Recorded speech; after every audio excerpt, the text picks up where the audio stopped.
Ms. Sylvia Lim. Thank you, Madam. I have three clarifications for Minister. Earlier in his roundup speech, he was saying that hawker centres were treated under the same regime as coffee shops. And I'd like him to clarify that because in the literature of the MHA statements, they put coffee shops as licensed premises, but in some of the FAQs we've seen, hawker centres appear not to be licensed premises, but I'm not sure whether those stallholders selling drinks there are considered to be retailers for off-premise consumption. So I'd like him to clarify that because different rules will apply. Secondly, could Minister comment on the scenario that some of us brought up about the 7-month dinners? What would happen to the people who have got open drinks after 10:30? That would be important, I think. And the third point is Geylang, since it's going to be zoned as a liquor control zone, I was asking in my speech whether the police had looked into the reasons why there's antagonism towards the police in Geylang and how they could actually ameliorate that.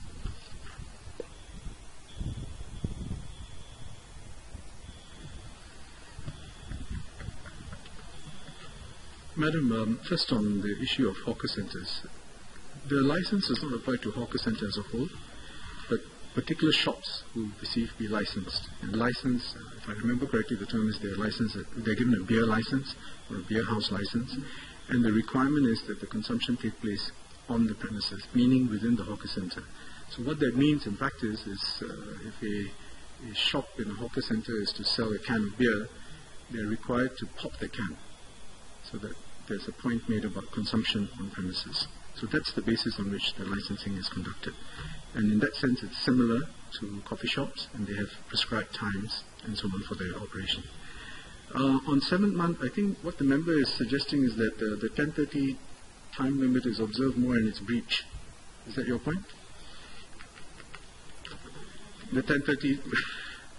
Well, basically your 7th moon dinners are required to, by permit and the license they have, required to end by 10:30.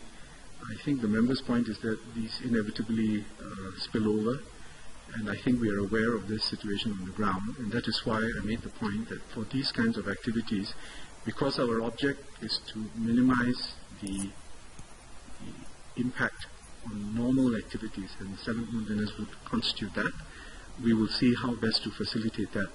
Perhaps in the application process, because they will need a permit if they're going to hold in a public area, we can embed this requirement in there as well. But we will have to study this and see how to make it seamlessly. I think we have a few months before this upon us.